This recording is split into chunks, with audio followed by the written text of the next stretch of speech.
Tom V era ese estudiante del que todos los profesores hablaban con especial respeto. Calificaciones impecables, aspecto perfecto, reputación intachable. Colegas y profesores lo consideraban el futuro de la ciencia universitaria, y sus amigos, una persona agradable y confiable. Nadie podía imaginar que detrás de esta imagen cuidadosamente creada se escondía una personalidad completamente diferente. Una personalidad que solo aparecía en los caminos desiertos entre las marismas de la reserva de Veldhausenplatz. Fue allí, en el silencio absoluto de las turberas, donde un día se encontró ese pequeño fragmento de evidencia que desmoronó su coartada perfecta. El 22 de enero de 2024, exactamente a las 23:45, la comisaría de policía de la ciudad de Zwolle recibe una denuncia. Llama el padre de Sofía D., una estudiante de veterinaria de 22 años. En la voz del hombre se oye la perplejidad, pero trata de hablar con calma y claridad. Su hija no ha regresado a casa después de las clases de laboratorio. La última vez que las cámaras de videovigilancia del campus universitario la registraron fue a las 19:12. Sofía recorría cada tarde este trayecto de 19 kilómetros en bicicleta a través de la reserva de Veldhausenplatz. La zona es tranquila, apacible, impecablemente segura. Desde la inauguración de la ruta ciclista, nunca había habido ningún incidente allí. El 23 de enero, temprano en la mañana, después de búsquedas nocturnas, la patrulla ciclista de la policía descubre la bicicleta de Sofía cerca del canal de la esclusa. La bicicleta estaba derecha, cuidadosamente colocada, sin rastros de daños ni intentos de robo. La cadena estaba intacta, el faro aún encendido. Desde fuera, parecía como si Sofía simplemente se hubiera alejado un minuto y estuviera a punto de regresar. Pero los policías notaron rápidamente una extrañeza: huellas de neumáticos adicionales. En el suelo húmedo se distinguían claramente las huellas de neumáticos de ciudad, absolutamente inadecuados para este terreno y que no coincidían con los neumáticos de Sofía. Los expertos también encontraron otro detalle importante: un pequeño trozo de marcador de plástico amarillo, muy similar a las etiquetas de laboratorio utilizadas en la universidad durante las clases, estaba sujeto al manillar de la bicicleta. Si era una coincidencia o una pista importante, aún estaba por determinarse. La investigación comenzó con los interrogatorios de los testigos, empezando por el círculo cercano de Sofía. El primero en ser citado fue Tom V., un estudiante de 24 años. Fue él quien vio a Sofía por última vez por la noche en el laboratorio, donde terminaban juntos su trabajo. Las cámaras de vigilancia lo confirman. Tom salió del laboratorio justo después de Sofía, pero por otra puerta del campus. A las 19:05, apenas unos minutos antes de la desaparición de Sofía, una bicicleta con un remolque para perros pasó por la salida sur del recinto. El número de su cuadro estaba manchado de barro. En la universidad se sabía que Tom usaba constantemente un remolque así para transportar muestras y animales. Las sospechas de la investigación se dirigieron naturalmente hacia él. Sin embargo, la policía estaba obligada a investigar a todos los que tuvieran un motivo. La atención recayó inmediatamente en JPK, el exnovio de Sofía. Una semana antes de su desaparición, varios testigos informaron haberlos visto en uno de los cafés locales durante una acalorada discusión. La policía detuvo a Jeppe y lo sometió a un interrogatorio oficial. Su coartada resultó ser férrea. La noche del 22 de enero trabajó en el popular café The Stick. Las grabaciones de las cámaras y los testimonios de los clientes confirmaron sus palabras. En esta etapa, la investigación decidió dejar de lado temporalmente la pista del exnovio de Sofía y volvió al principal sospechoso, Tom V. Los investigadores enviaron urgentemente solicitudes judiciales a la empresa Garmin y al operador de telefonía móvil local. En las siguientes 24 horas, recibieron una respuesta que cambió drásticamente el curso de la investigación. El reloj deportivo de Sofía, según Garmin, transmitió una señal de forma continua hasta las 20:05 de la tarde, momento en el que registró bruscamente una caída crítica del pulso a 40 latidos por minuto. Luego, la conexión se interrumpió definitivamente. Los expertos técnicos cotejaron inmediatamente los datos obtenidos con el mapa de cobertura de los operadores móviles. Resultó que el teléfono de Tom V, en el momento de la última señal del reloj de Sofía, se encontraba en la misma zona e incluso en el mismo punto de la ruta, en el sector pantanoso de la reserva de Veldhausen-Platz. La coartada perfectamente construida del joven científico, por primera vez en todo este tiempo, se resquebrajó seriamente. En la universidad, el nombre de Tom V solo se mencionaba en un contexto positivo. El mejor estudiante de la Facultad de Bioquímica, becas, premios, publicaciones científicas. Era recomendado activamente por los profesores y el propio decano de la facultad depositaba grandes esperanzas en él. Además, Tom era voluntario del prestigioso Club de Conservación de la Naturaleza Velue, donde realizaba investigaciones ecológicas y participaba en eventos.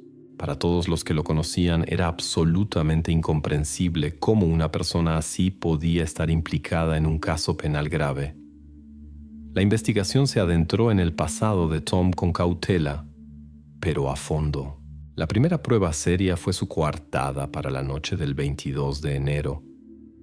Tom afirmaba que de 19:30 a 21:30 estuvo editando un vídeo educativo sobre bioquímica. La policía interrogó a los vecinos de la residencia de estudiantes. Confirmaron que Tom estaba en casa, frente a su ordenador portátil, y parecía ocupado precisamente en la edición de vídeo. En el disco duro incautado a Tom, efectivamente se encontró un archivo de proyecto de vídeo creado exactamente a las 20:47 de aquella misma noche. A primera vista parecía que Tom decía la verdad. La fecha coincidía. Los vecinos confirmaban sus palabras y el archivo realmente existía.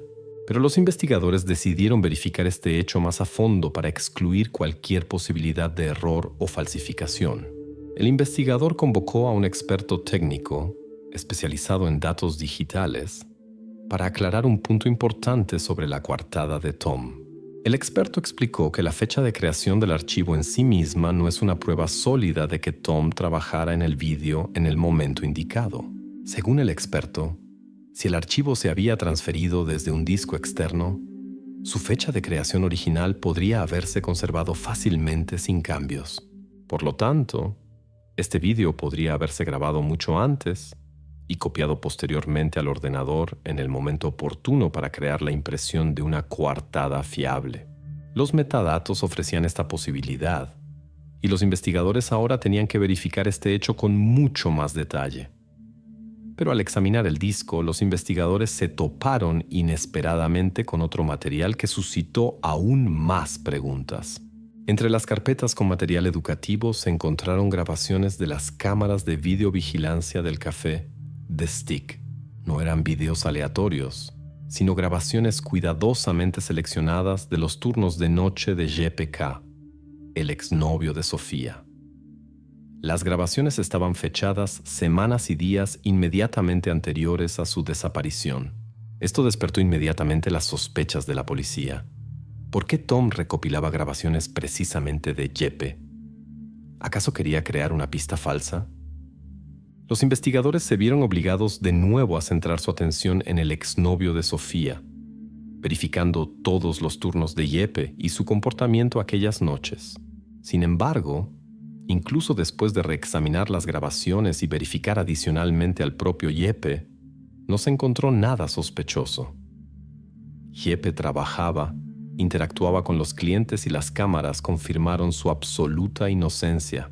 Las grabaciones resultaron estar limpias y era evidente que Tom las guardaba con algún otro propósito. ¿Cuál exactamente? Seguía siendo un misterio. Mientras tanto, el experto en seguridad digital continuó examinando los metadatos del famoso disco SSD de Tom. Durante el proceso, notó otro punto importante. Exactamente una hora antes de que el vídeo fuera transferido al ordenador portátil personal de Tom, El disco se había conectado a otro dispositivo, el ordenador portátil oficial del campus, registrado a nombre del propio Tom. Según el experto, tal conexión podría haberse utilizado para crear la ilusión de autenticidad de la fecha de creación del archivo. Esto significaba que Tom podría haber almacenado previamente los materiales en el equipo universitario y luego simplemente transferirlos a su ordenador portátil en el momento que le conviniera, creando rastros digitales correctos y reforzando así su coartada. Ahora, la investigación se enfrentaba a otra pregunta importante. ¿Podría Tom haber utilizado este mismo método la noche de la desaparición de Sofía? Una visualización detallada de ese mismo vídeo educativo, que antes parecía una coartada perfecta, reveló otras extrañezas. Entre los fotogramas del vídeo aparecían pequeños intervalos de vacío, que no correspondían a la lógica simple del montaje. Los intervalos eran demasiado largos y antinaturales para un vídeo educativo corriente. Parecía que Tom había eliminado algunos fragmentos intencionadamente, quizás borrando algo importante que preferiría no mostrar nunca a la policía. El montaje resultó no ser tan perfecto y limpio como parecía inicialmente. En lugar de una coartada fiable, Tom tenía ahora material digital lleno de interrogantes, y la investigación apenas comenzaba a estudiar cada intervalo y pausa en su historia cuidadosamente planificada. La investigación comenzó gradualmente a ampliar el círculo de búsqueda. Los padres de Sofía entregaron a la policía su diario personal con la esperanza de que contuviera algún detalle importante. Y en efecto, la última anotación, hecha por Sofía la víspera de su desaparición, hizo reflexionar a los investigadores.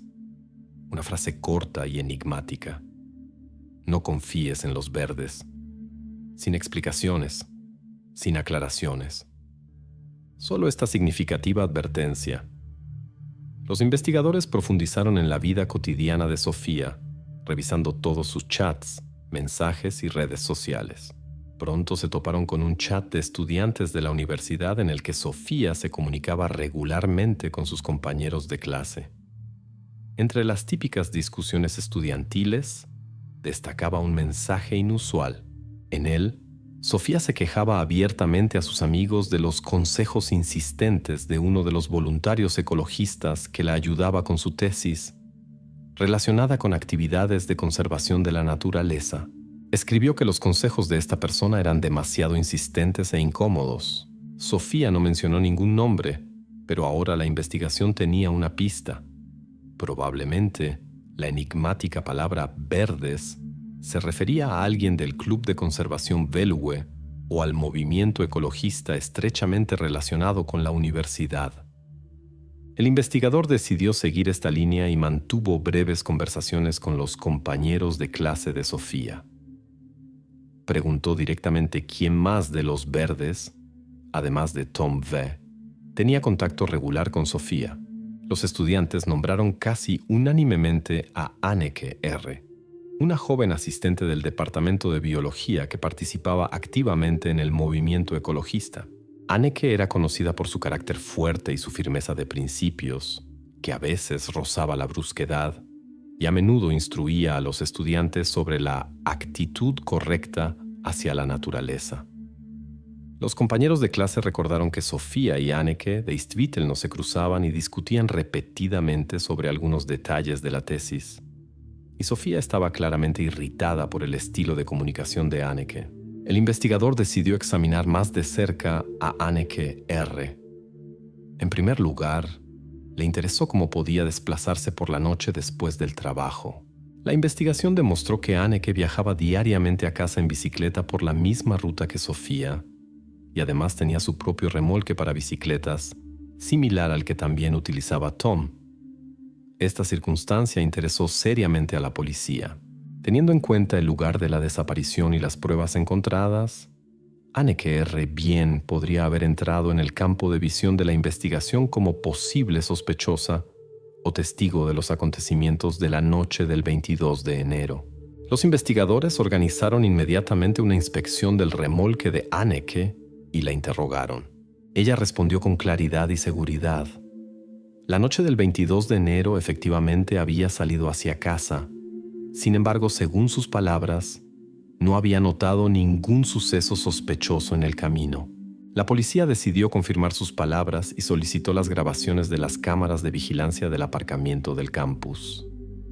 El estudio de las grabaciones de vídeo dio resultados rápidamente. La cámara del aparcamiento de la universidad registró cómo Anneke abandonaba el campus exactamente a las 18:55. En el vídeo se ve claramente cómo la luz de una farola atraviesa el remolque de la bicicleta, confirmando que estaba completamente vacío en el momento en que abandonaba el recinto. Así, la versión de la implicación de Anneke R. empezó a desmoronarse rápidamente. El remolque estaba vacío. Ella se había marchado varios minutos antes de que Sofía abandonara el campus, y sus propias declaraciones no despertaron la más mínima sospecha en el experimentado investigador. La grabación de la cámara del aparcamiento hizo comprender a los investigadores que su lógica esta vez era errónea. Anneke estaba limpia, y el hecho de que el remolque estuviera vacío lo confirmaba inequívocamente. Además, el pulso de Sofía, registrado por el reloj, se interrumpió mucho más tarde, después de que Anneke ya hubiera abandonado el campus y recorrido la mayor parte de la ruta. Por lo tanto, la investigación había perdido un tiempo precioso siguiendo una pista equivocada. Ahora se hacía evidente. La enigmática anotación de Sofía sobre los verdes se refería a otra persona o a algo completamente diferente, y la policía debía volver de nuevo al principio, a aquella incomprensible anotación del diario. Mientras los investigadores volvían a examinar los hechos conocidos, apareció una nueva pista en el caso. La noche del 22 de enero a las 20:14, una cámara de tráfico de Rikswaterstadt, situada a la salida de la reserva de Belthausenplatz, registró una bicicleta con un remolque. A primera vista, la imagen no aportó nada concreto. El remolque estaba vacío, el rostro de la persona era irreconocible, el número de bastidor de la bicicleta no se leía, pero un detalle importante atrajo la atención de la policía. En el lateral del remolque se veía claramente una vieja pegatina de laboratorio amarilla, descolorida. Exactamente el mismo fragmento de pegatina se había encontrado antes en el manillar de la bicicleta de Sofía. La investigación estableció rápidamente el origen de tales pegatinas. Se entregaban a los empleados de la universidad y a los voluntarios para marcar los remolques en los que se transportaban animales de laboratorio y muestras biológicas. El problema era que el registro de los remolques se llevaba manualmente y no de forma muy estricta. Las anotaciones en el libro de registro a menudo faltaban o a veces simplemente no se registraban en absoluto. Esto complicaba considerablemente la búsqueda de quién utilizó el remolque la noche de la desaparición de Sofía. La policía decidió interrogar a los empleados responsables de los remolques con la esperanza de reconstruir al menos parte de la cadena de uso. El investigador interrogó a un empleado del servicio de seguridad del campus universitario, que supervisaba regularmente la entrega de equipos. A la pregunta de quién podría haber tomado el remolque la noche del 22 de enero, día en que, según la lógica de la investigación, podría haber comenzado la preparación para la desaparición de Sofía, el guardia respondió sin muchas dudas. Esa noche, vi al técnico Olaf, se acercó al almacén y tomó uno de los remolques. No puedo decir la hora exacta, pero fue definitivamente por la noche. Olaf era un joven técnico de la Facultad de Biología, un hombre callado y poco sociable. Rara vez llamaba la atención de sus colegas. No participaba en la vida estudiantil y se mantenía al margen de cualquier evento. La atención de la policía se centró naturalmente en él. Los investigadores se dirigieron inmediatamente al domicilio de Olaf y lo detuvieron para aclarar detalles. El aspecto de Olaf alertó inmediatamente a los agentes de policía. En su chaqueta se veían claramente restos de barro y manchas de pantano.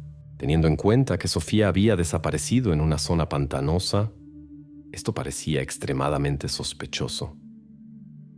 Olaf no negó haber utilizado el remolque, pero aseguró que no tenía nada que ver con la desaparición de la estudiante. Sin embargo, el investigador no podía ignorar el hecho evidente de la suciedad en su ropa. La chaqueta fue inmediatamente incautada y enviada a análisis forense para identificar la tierra y determinar el lugar de donde podría haber llegado a la ropa del sospechoso. Olaf fue puesto temporalmente en prisión preventiva, a la espera de los resultados del análisis, mientras la investigación se centraba de nuevo en el análisis de todos los hechos anteriores.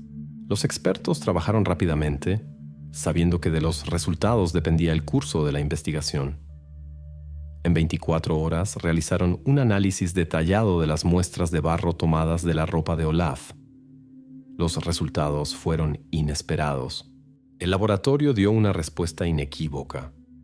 El barro encontrado en la chaqueta del sospechoso no tenía nada que ver con la zona pantanosa de la reserva de Veldhausen-Plas.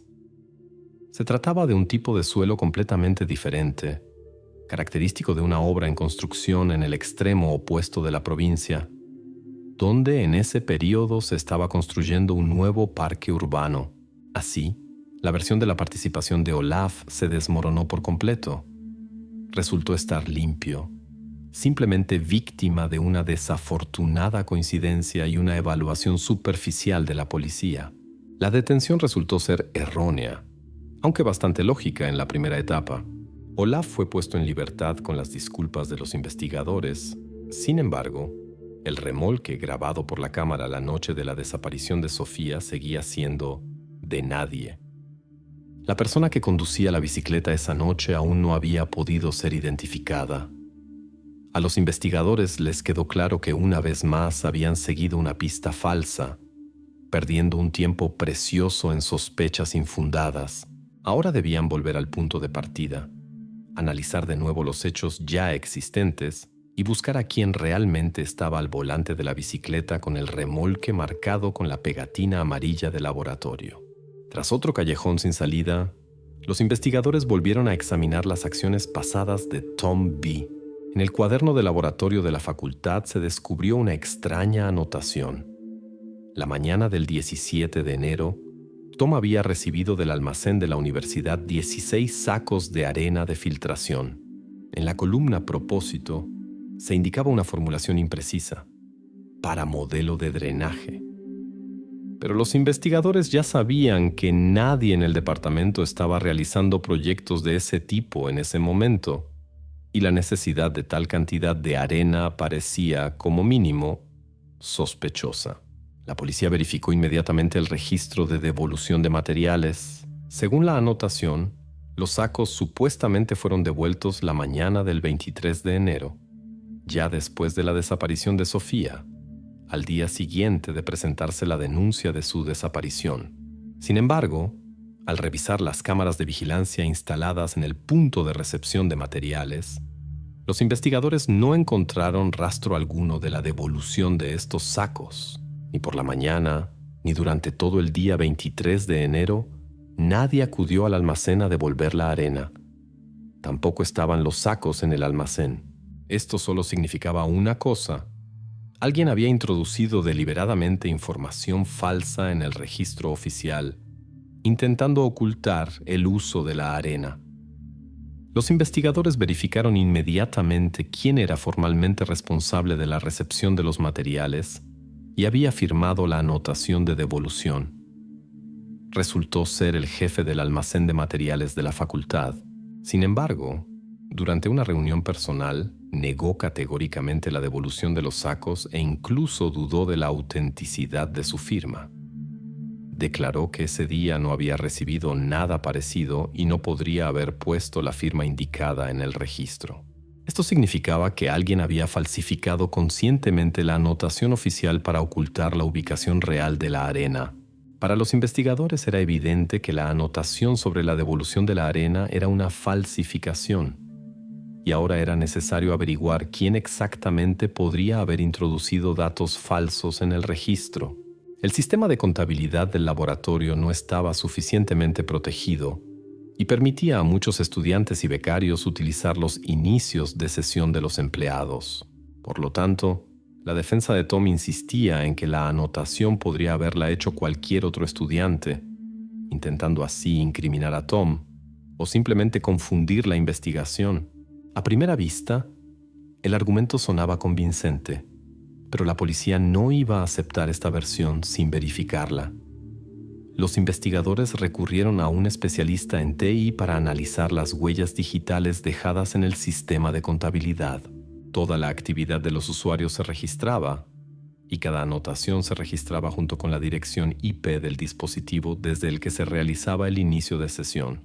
Al principio, los investigadores esperaban que la dirección IP fuera común y pública, y que por lo tanto sería imposible identificar a la persona que había falsificado los datos. Sin embargo, los resultados del análisis fueron completamente diferentes.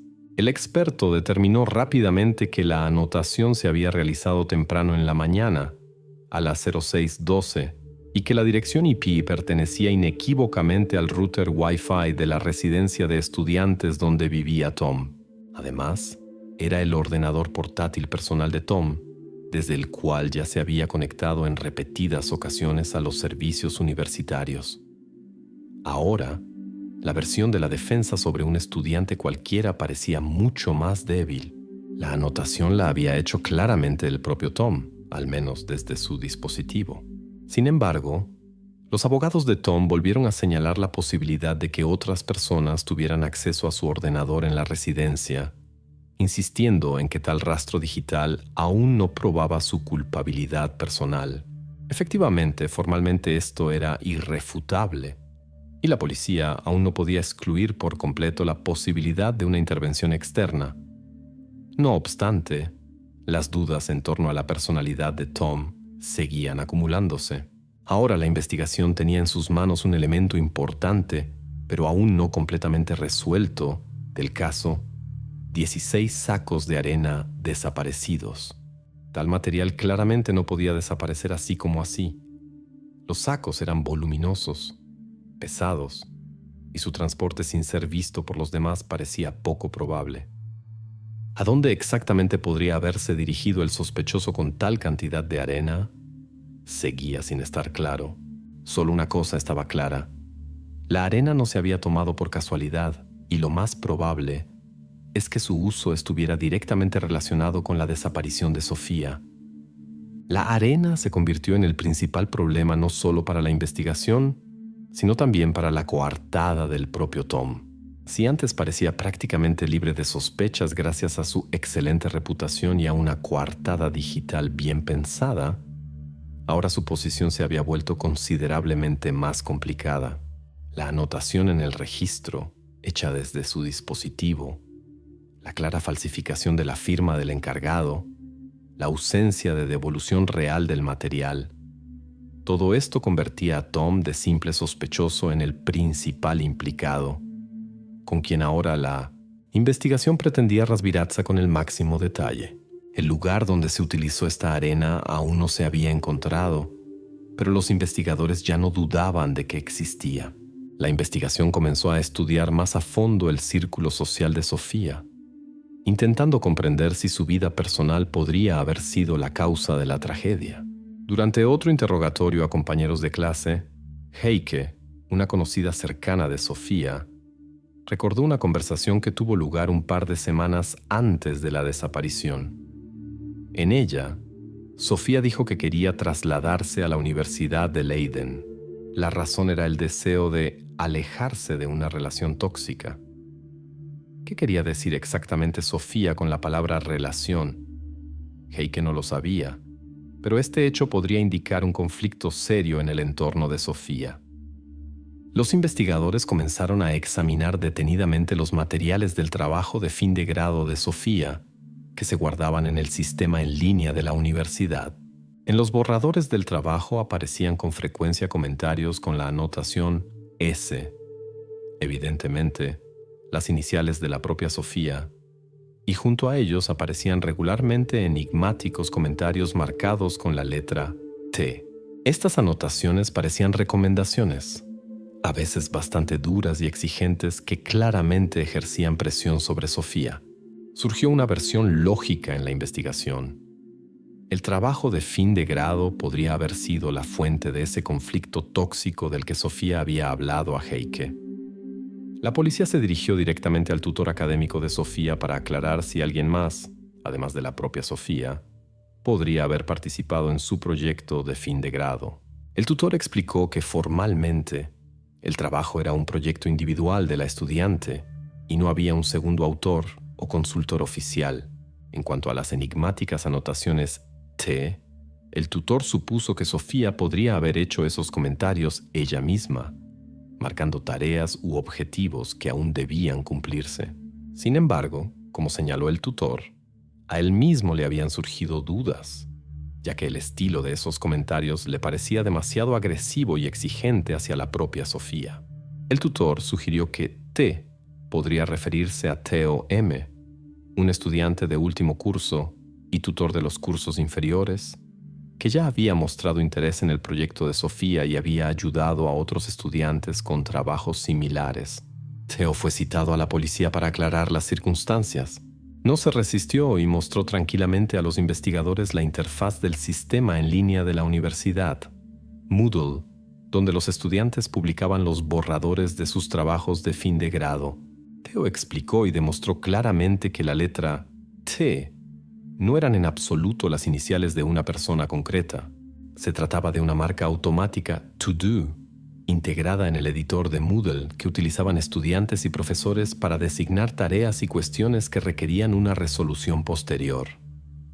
La investigación verificó rápidamente esta información y se aseguró de que las palabras de Theo eran ciertas, por lo que la sospecha contra él quedó completamente descartada.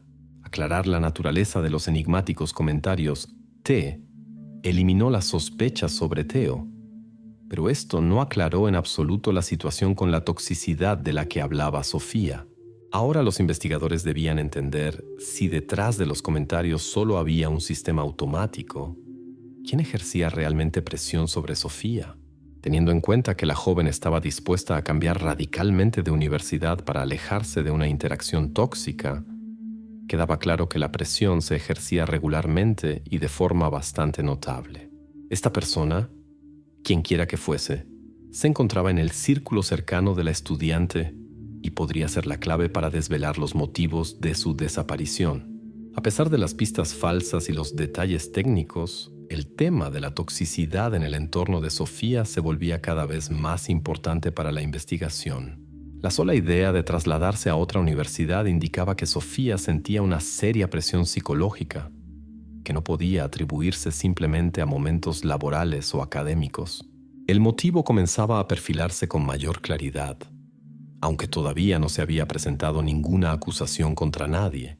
Los investigadores debían comprender de dónde procedía la presión y quién exactamente había obligado a Sofía a tomar la decisión de abandonar su entorno habitual.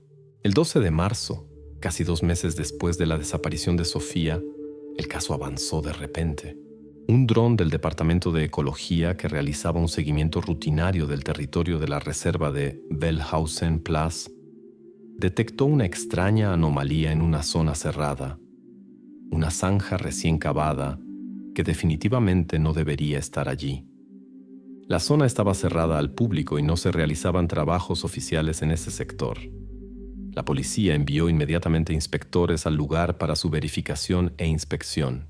Resultó que esta zanja reciente se encontraba exactamente en la zona donde anteriormente, según los datos de la aplicación de fitness Strava, pasaba la ruta de entrenamiento en bicicleta de Tom V, registrada el 17 de enero.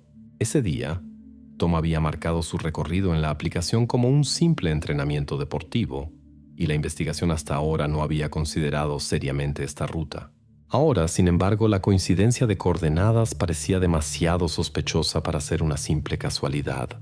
Los inspectores se pusieron inmediatamente en contacto con la administración de la reserva, preguntando si se había concedido a alguien permiso para realizar trabajos de excavación en el sector cerrado.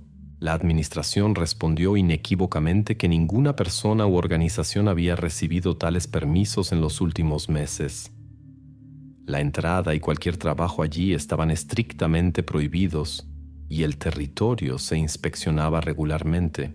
A continuación, el investigador solicitó a la administración una lista de los voluntarios ecologistas que habían tenido acceso a este sector durante el periodo indicado.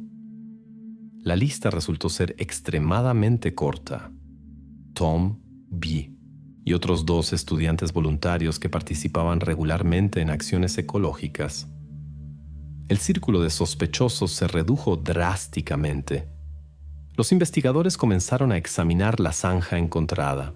El equipo de expertos que llegó al lugar encontró inmediatamente en el barro un objeto que podría cambiar radicalmente el curso de la investigación. Era una chaqueta que pertenecía a Sofía. El objeto fue cuidadosamente extraído del agua y enviado para su análisis al laboratorio. Sin embargo, los expertos llegaron rápidamente a una conclusión desalentadora. El largo contacto con el agua había destruido por completo cualquier rastro biológico. La chaqueta ya no podía convertirse en fuente de pruebas materiales. A pesar de que el hallazgo estaba claramente relacionado con la desaparición de Sofía, esto no era suficiente para acusar directamente a nadie. Los trabajos en el lugar continuaron. Los especialistas comenzaron a examinar cuidadosamente la capa inferior de turba, esperando encontrar allí algo más concluyente. Fue en la profundidad de la zanja donde se encontraron 2 sacos vacíos de arena de filtración. En el embalaje de los sacos se conservaban marcas que coincidían completamente con el lote de arena que Tom había recibido del almacén de la universidad el 17 de enero y que formalmente había devuelto según una anotación falsa la mañana del 23 enero. Ahora se hizo evidente que los sacos, que durante tanto tiempo no se habían podido encontrar, estaban aquí, en el suelo pantanoso de Veldhausenplatz. Este hallazgo ya no podía ser una simple coincidencia. Los sacos vinculaban a Tom con el lugar donde se había encontrado un objeto personal de Sofía. En esta etapa de la investigación, la importancia de la arena aumentó drásticamente. Si antes su ausencia era solo un hecho sospechoso, ahora se convertía en una prueba directa. 2 sacos de ese mismo lote de arena, escondidos profundamente en el suelo pantanoso, hablaban claramente de un ocultamiento intencionado de pruebas y un intento de esconder las huellas de su presencia. La arena, que antes parecía un detalle casual, se convirtió en un poderoso argumento contra Tom, aunque todavía no era decisivo para una acusación formal. Pero ahora hablaba mucho más alto que el agua que había borrado otras pruebas. A los investigadores les quedaba encontrar respuestas a las preguntas principales que vinculaban los sacos de arena, la zanja en la reserva y la desaparición de Sofía. Tras el descubrimiento de los sacos de arena, los investigadores obtuvieron autorización para una segunda y más profunda inspección de todas las pertenencias de Tom V. El centro de atención fue el mismo remolque de bicicleta que aparecía en las grabaciones de las cámaras de tráfico y que había suscitado dudas desde el inicio de la investigación. Los expertos forenses comenzaron una minuciosa inspección, esperando encontrar rastros que podrían haberse pasado por alto en la primera inspección superficial. Les llamó la atención un débil olor a lejía que emanaba del interior del remolque y una mancha parduzca apenas perceptible en la costura del revestimiento del suelo. El remolque fue enviado al laboratorio de criminalística, donde los especialistas utilizaron una metodología clásica de análisis probada: la extracción de sangre según el esquema fenol-cloroformo. El análisis llevó varios días, pero el resultado fue inequívoco. El líquido parduzco contenía sangre humana. Los expertos realizaron además un examen microscópico y aislaron de la costura del suelo del remolque un cabello, casi invisible a simple vista. La comparación del ADN del cabello con el material genético tomado de los efectos personales de Sofía confirmó la coincidencia.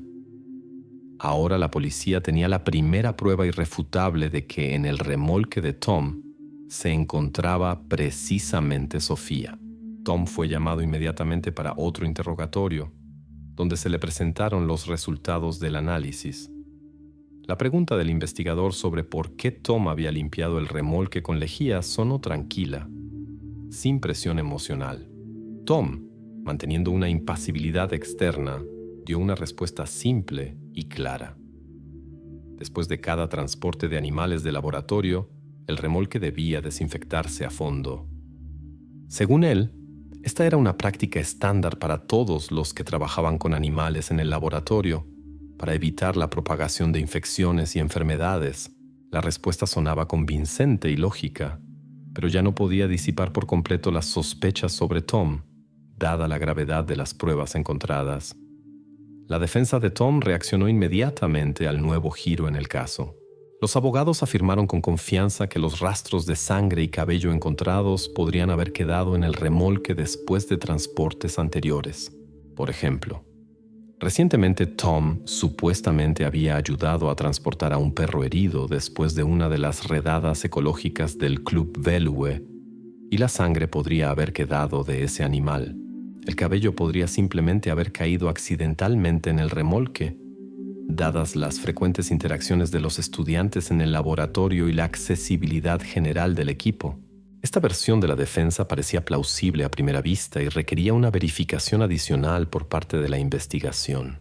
Sin embargo, la policía ya tenía una base suficientemente sólida para poner en duda tales excusas, especialmente después del hallazgo en la reserva. Mientras tanto, los expertos continuaban la minuciosa inspección del remolque. En la bandeja de almacenamiento de herramientas, situada en el lateral del remolque, se encontró un fragmento pequeño pero significativo, un trozo del casco de bicicleta que pertenecía a Sofía. El análisis demostró que el fragmento encontrado coincidía perfectamente con la muesca en el casco de Sofía, previamente registrada en fotografías, y también correspondía en forma y tamaño al borde metálico mellado del remolque. Este hallazgo era una prueba absolutamente obvia y extremadamente contundente, mucho más convincente que cualquier suposición sobre la Popadanis lucainum de rastros biológicos. Ahora la posición de la defensa se tambaleaba seriamente. Si antes se podía discutir sobre el origen de los rastros biológicos, explicándolos por casualidad o coincidencia, el trozo del casco de Sofía, que coincidía perfectamente con la marca en el remolque de Tom, no dejaba lugar a tales explicaciones. El hierro, a diferencia de las palabras y las versiones, no podía mentir. Esta prueba reforzó drásticamente las sospechas contra Tom y lo vinculó aún más estrechamente con los acontecimientos de aquella noche en que Sofía desapareció camino a través de la reserva. A la defensa le tocaba inventar nuevas explicaciones, pero ahora esto se volvía prácticamente imposible. Los investigadores estaban seguros de que finalmente se acercaban a la resolución del caso. El 25 de marzo, la investigación alcanzó un resultado definitivo. Después de varias semanas de búsqueda metódica, los criminalistas descubrieron lo que durante mucho tiempo había permanecido oculto bajo el agua y la capa de turba en la reserva de Velthausenplatz. Sacaron a Sofía de una profunda cárcava. El examen forense lo confirmó inmediatamente. En el casco de bicicleta que aún llevaba puesto, había una mella característica. Era exactamente la que coincidía con el daño descubierto anteriormente en el borde metálico del remolque de Tom. Los expertos descubrieron también otros detalles importantes. En la ropa de la víctima encontraron microrrastros de los guantes del sospechoso. Se trataba de una mezcla especial de barro de turba y lejía, absolutamente idéntica a las muestras que se encontraron en el remolque de Tom durante el examen forense. El rompecabezas que la investigación había estado armando durante tanto tiempo finalmente encajó en una imagen coherente. La empresa Garmin, a petición de la policía, entregó los datos exactos del reloj deportivo de Sofía. Fueron precisamente estos relojes los que registraron un brusco aumento y posterior caída del pulso la noche del 22 de enero, marcando claramente la hora del ataque. Ahora quedó claro que precisamente durante este periodo Tom se encontraba cerca de Sofía en la zona pantanosa de la reserva. También se confirmó la sospecha de un plan premeditado. La arena, que Tom había tomado del laboratorio con el pretexto de un proyecto científico y que nunca fue realmente devuelta, la utilizó para crear una tumba oculta. La anotación falsa sobre la devolución de los sacos de arena, realizada desde su ordenador portátil, se convirtió en una prueba importante en su contra, subrayando la premeditación de sus acciones. Las grabaciones de las cámaras de tráfico CCTV y las pegatinas de laboratorio, descubiertas en la bicicleta y el remolque, conectaron a Tom con la ruta de Sofía y el lugar del crimen. Estas pruebas fueron clave para reconstruir el cuadro de lo ocurrido la noche de la desaparición. Finalmente, la sangre y el fragmento del casco de Sofía, encontrados en el remolque, crearon un vínculo irrefutable entre Tom y la víctima, excluyendo la posibilidad de una coincidencia casual o un error. El diario de Sofía, sus correspondencias y los testimonios de sus compañeros de clase también jugaron un papel importante. Todos ellos mostraron la evidente insistencia y presión que Tom ejercía sobre Sofía durante la preparación de su trabajo de fin de grado. El deseo de Sofía de cambiar de universidad y deshacerse de la asociación tóxica con Tom ahora tenía su explicación completa. El proceso judicial se desarrolló sin emociones innecesarias, basándose exclusivamente en pruebas sólidas y verificadas. Tom, que mantuvo la calma hasta el final, intentó presentar todo lo ocurrido como una especie de experimento ecológico. Según sus palabras, supuestamente quería investigar las propiedades de la turba y las posibilidades de ocultar en ella diversos objetos. Sin embargo, un experto en turberas invitado por el tribunal desbarató fácilmente esta teoría. Explicó detalladamente que las capas de turba en la reserva estaban muy saturadas de agua y ocultar algo en ellas durante mucho tiempo era físicamente imposible. Cualquier objeto inevitablemente saldría a la superficie al cabo de poco tiempo. Así, la versión de Tom fue refutada definitivamente a nivel científico. La sentencia del tribunal sonó ecuánime y firme. 30 años de prisión según el artículo 289 del Código Penal. El caso fue oficialmente cerrado, el culpable identificado y las pruebas reconocidas como irrefutables. Con esto, la investigación puso punto final. Sin embargo, en los autos del caso penal quedó un detalle inexplicable, que no recibió una respuesta clara ni del acusado ni de los expertos. La noche de la desaparición de Sofía, a las 20:47, Tom regresó brevemente a su ordenador portátil y realizó algunas acciones que no encajaban en absoluto en el cuadro general y no fueron explicadas ni por la investigación ni por el tribunal. Este detalle quedó abierto en el caso, el único enigma, destinado a dejar un regusto a quienes siguieron atentamente la resolución de esta grave historia.